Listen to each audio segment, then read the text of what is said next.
आध्यात्मिक अनुष्ठान के लिए तैयार हो जाए। पोस्चर, जिस आसन में आप सुविधापूर्वक बैठ सकते हैं उस एक आसन का चुनाव, पद्मासन, सुखासन या वज्रासन।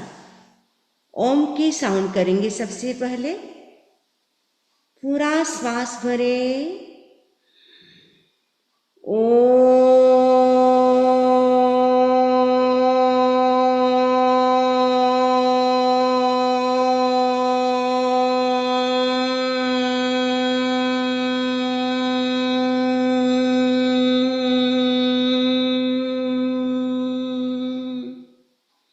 श्वास भरें।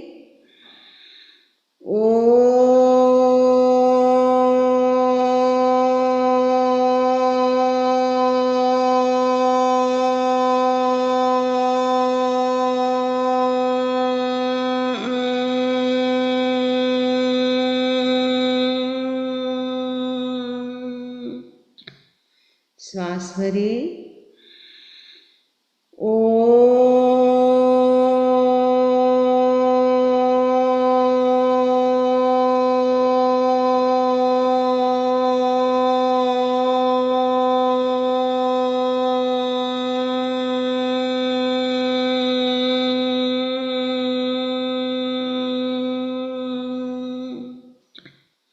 श्वास भरें।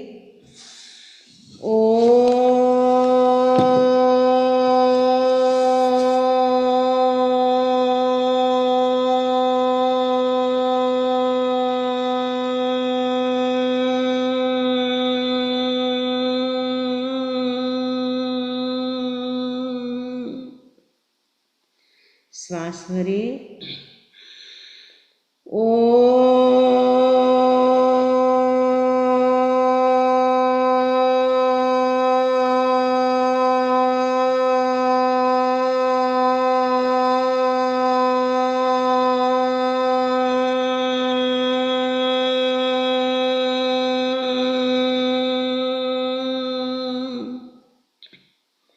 श्वास भरें।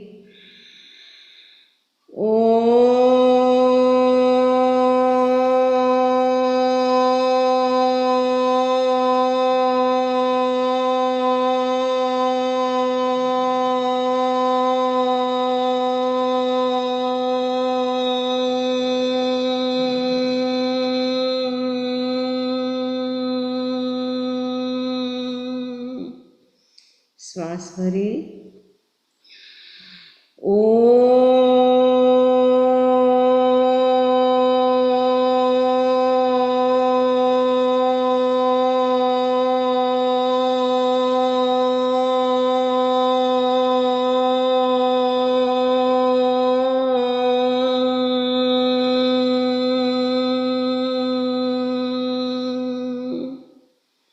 श्वास भरें।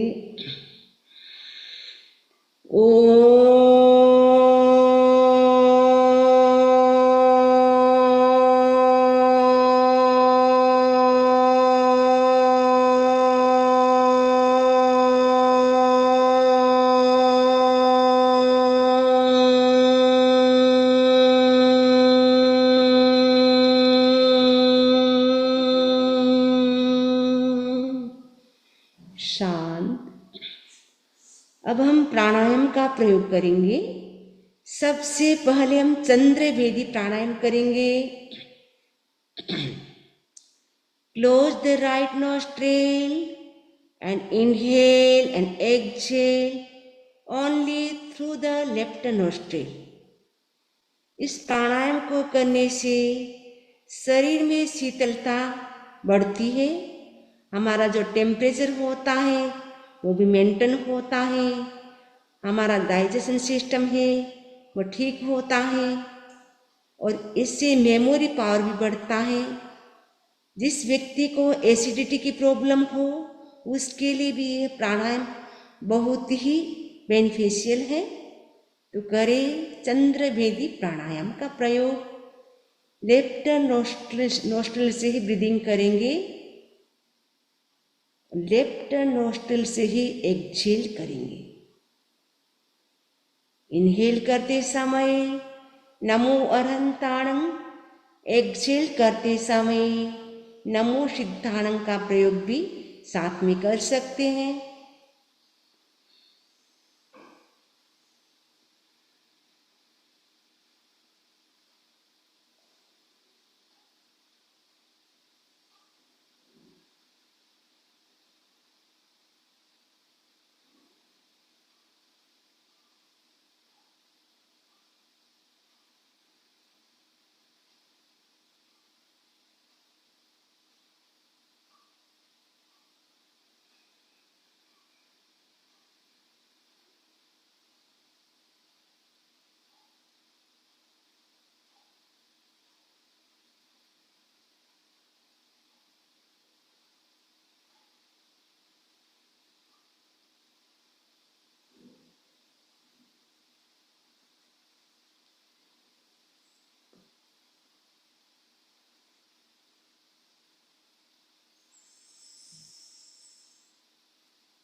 सूर्य भेदी प्राणायाम। Close the left nostril and inhale and exhale only from the right nostril. इस प्राणायाम को एवरीडे 10 से 15 मिनट कर सकते हैं। अभी हम 10 से 15 बार करेंगे। Inhale and exhale only right nostril. इस प्राणायाम से बहुत सारे लाभ होते हैं। जिसको कफ की प्रॉब्लम हो, साइनस की प्रॉब्लम हो, सर्दी की प्रॉब्लम हो, वो भी ठीक होती है, इससे क्योर होती है। और हमारा रोग प्रतिरोधात्मक यानी इम्यून सिस्टम है वो स्ट्रोंग होता है। हमारा जो डाइजेशन सिस्टम है वो भी ठीक होता है। किसी को अस्थमा की प्रॉब्लम हो वो भी क्योर होती है। मेंटल स्ट्रेस दूर होता है। हमारी बॉडी में एनर्जी मिलती है। इस प्राणायाम से हमारा जो प्राण है वो पुष्ट होता है। तो शुरू करें सूर्य भेदी प्राणायाम।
अब हम करेंगे अनुलोम विलोम प्राणायाम।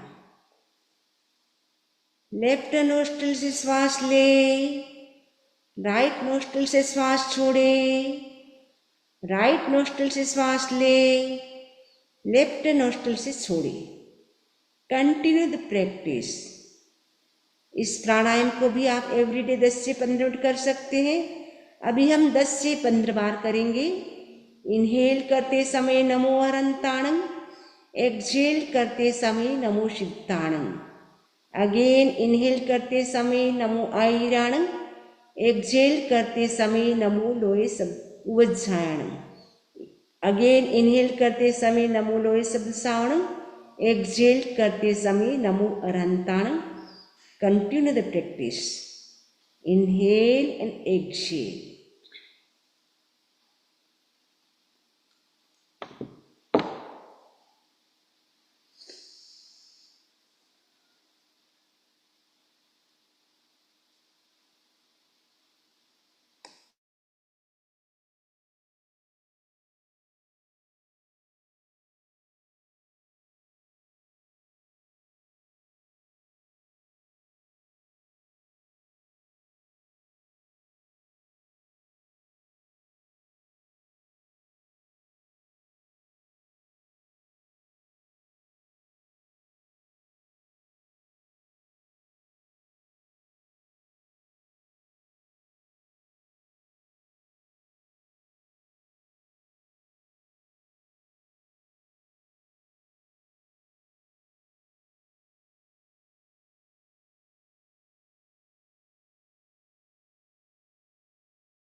प्राणायाम का प्रयोग संपन्न। ओम अरहम, ओम अरहम। अब हम करेंगे नवान्निक आध्यात्मिक अनुष्ठान। नवरात्रि का हम स्पिरिचुअल अनुष्ठान करेंगे। कहा जाता है नवरात्रि का जो समय होता है मंत्र सिद्धि का समय होता है। इस समय हम जो भी मंत्र जप करते हैं वो सिद्ध होते हैं और मंत्र के प्रभाव से हमारे भीतर जो अनंत शक्ति है वो अवेकन होती है। तो शक्ति को जागृत करने का ये समय है। आइए हम करते हैं सामूहिक आध्यात्मिक नवान्निक अनुष्ठान। ये जो मंत्र है इसको हमें 5 टाइम्स करना है। चंदेसु निम्मल यरा। जब हम ये बोलेंगे तब हमारा माइंड ज्योति केंद्र यानी फोरहेड पे कंसंट्रेट रहेगा। आई चेसु अयंग पयासेरा जब बोलेंगे तब दर्शन केंद्र यानी आईब्रो के जो बीच का पार्ट है दर्शन केंद्र वहाँ पे, और सागर वर गंभीरा विशुद्धि केंद्र यानी थ्रोट का जो मिडिल पार्ट है वहाँ पे, और सिद्धा सिद्धि मम दिशंत बोलेंगे तब टॉप ऑफ हेड यानी सेंटर ऑफ नॉलेज ज्ञान केंद्र। तो आपको सबको मीनिंग तो आता ही है। अब हम करेंगे 5 बार सभी उच्चारण साथ में कर सकते हैं। संदेशु निम्मलयरा ऐचेसु अयं पयासियरा सागरवर गंभीरा सिद्धा सिद्धिं मम दिशन्तु संदेशु निम्मलयरा ऐचेसु अयं पयासियरा सागरवर गंभीरा सिद्धा सिद्धिं मम दिशन्तु संदेशु निम्मलयरा ऐचेसु अयं पयासियरा सागरवर गंभीरा सिद्धा सिद्धिं मम दिशन्तु संदेशु निम्मलयरा ऐचेसु अयं पयासियरा सागरवर गंभीरा सिद्धा सिद्धिं मम दिशन्तु संदेशु निम्मलयरा ऐचेसु अयं पयासियरा सागरवर गंभीरा सिद्धा सिद्धिं मम दिशन्तु। अनुष्ठान करते समय संकल्प करें, मैं चंद्रमा जैसी प्योर बनूं, सूर्य जैसी ब्राइट बनूं, सागर जैसी गंभीर बनूं, सिद्धा सिद्धिं मम दिशन्तु। हे सिद्ध भगवान, मुझे शीघ्र ही यानी क्विकली मुझे सक्सेस प्रदान करो, सफलता प्रदान करो। ऐसे आप संकल्प कर सकते हैं। नेक्स्ट,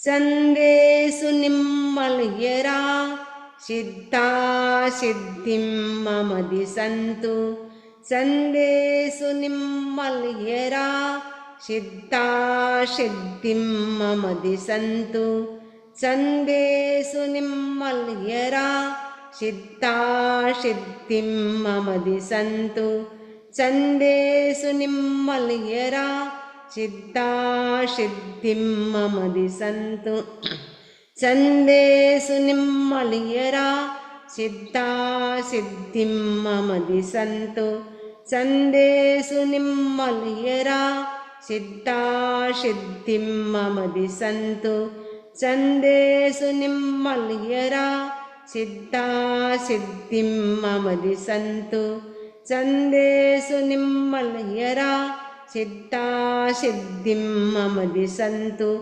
संदेशु निम्मलयरा सिद्धा सिद्धिं मम दिशन्तु संदेशु निम्मलयरा सिद्धा सिद्धिं मम दिशन्तु संदेशु निम्मलयरा सिद्धा सिद्धिं मम दिशन्तु संदेशु निम्मलयरा सिद्धा सिद्धिं मम दिशन्तु संदेशु निम्मलयरा सिद्धा सिद्धिं मम दिशन्तु। मैं चंद्रमा जैसी निर्मल यानी प्योर बन रही हूँ। हे सिद्ध भगवान, मुझे शीघ्र ही सफलता प्रदान करें। नेक्स्ट, अपने माइंड को दर्शन केंद्र बिटवीन बोथ द आईब्रोज वहाँ कंसंट्रेट करें। 13 टाइम्स हम करेंगे। ऐचेसु अयं पयासियरा सिद्धा सिद्धिं मम दिशन्तु ऐचेसु अयं पयासियरा सिद्धा सिद्धिं मम दिशन्तु ऐचेसु अयं पयासियरा सिद्धा सिद्धिं मम दिशन्तु ऐचेसु अयं पयासियरा सिद्धा सिद्धिं मम दिशन्तु ऐचेसु अयं पयासियरा सिद्धा सिद्धिं मम दिशन्तु ऐचेसु अयं पयासियरा सिद्धा सिद्धिं मम दिशन्तु आयचेषु अह्यं पयास्यरा सिद्धा सिद्धिं मम दिशन्तु आयचेषु अह्यं पयास्यरा सिद्धा सिद्धिं मम दिशन्तु आयचेषु अह्यं पयास्यरा सिद्धा सिद्धिं मम दिशन्तु आयचेषु अह्यं पयास्यरा सिद्धा सिद्धिं मम दिशन्तु आयचेषु अह्यं पयास्यरा सिद्धा सिद्धिं मम दिशन्तु आयचेषु अह्यं पयास्यरा सिद्धा सिद्धिं मम दिशन्तु आयचेषु अह्यं पयास्यरा सिद्धा सिद्धिं मम दिशन्तु आयचेषु अह्यं पयास्यरा सिद्धा सिद्धिं मम दिशन्तु। मैं सूर्य से भी अधिक तेजस्वी यानी ब्राइट बन रही हूँ, ऐसा संकल्प करें। नेक्स्ट, सागर वर गंभीरा यानी सागर से भी मैं अधिक गंभीर बनूं, ऐसा संकल्प करें। 13 टाइम्स करेंगे। अपने माइंड को विशुद्धि केंद्र यानी मिडल ऑफ द थ्रोट, वहाँ अपने माइंड को कंसंट्रेट करें। सागर वर गंभीरा सिद्धा सिद्धिं मम दिशन्तु सागर वर गंभीरा सिद्धा सिद्धिं मम दिशन्तु सागर वर गंभीरा सिद्धा सिद्धिं मम दिशन्तु सागर वर गंभीरा सिद्धा सिद्धिं मम दिशन्तु सागर वर गंभीरा सिद्धा सिद्धिं मम दिशन्तु सागर वर गंभीरा सिद्धा सिद्धिं मम दिशन्तु सागर वर गंभीरा सिद्धा सिद्धिं मम दिशन्तु सागर वर गंभीरा सिद्धा सिद्धिं मम दिशन्तु सागर वर गंभीरा सिद्धा सिद्धिं मम दिशन्तु सागर वर गंभीरा सिद्धा सिद्धिं मम दिशन्तु सागर वर गंभीरा सिद्धा सिद्धिं मम दिशन्तु सागर वर गंभीरा सिद्धा सिद्धिं मम दिशन्तु सागर वर गंभीरा सिद्धा सिद्धिं मम दिशन्तु। नेक्स्ट, ये हेल्थ के लिए बहुत ही अच्छा मंत्र है। इस मंत्र की साधना करने से अकाल मृत्यु नहीं होती है, ऐसा कहा जाता है। तो इस मंत्र को हम करेंगे 13 टाइम्स।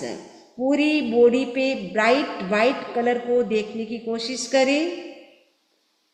आरोग्य बोहि लाभम समाहि वरमुत्तमं विन्तु आरोग्य बोहि लाभम समाहि वरमुत्तमं विन्तु आरोग्य बोहि लाभम समाहि वरमुत्तमं विन्तु आरोग्य बोहि लाभम समाहि वरमुत्तमं विन्तु आरोग्य बोहि लाभम समाहि वरमुत्तमं विन्तु आरोग्य बोहि लाभम समाहि वरमुत्तमं विन्तु आरोग्य बोहि लाभम समाहि वरमुत्तमं विन्तु आरोग्य बोहि लाभम समाहि वरमुत्तमं विन्तु आरोग्य बोहि लाभम समाहि वरमुत्तमं विन्तु आरोग्य बोहि लाभम समाहि वरमुत्तमं विन्तु आरोग्य बोहि लाभम समाहि वरमुत्तमं विन्तु आरोग्य बोहि लाभम समाहि वरमुत्तमं विन्तु आरोग्य बोहि लाभम समाहि वरमुत्तमं विन्तु आरोग्य बोहि लाभम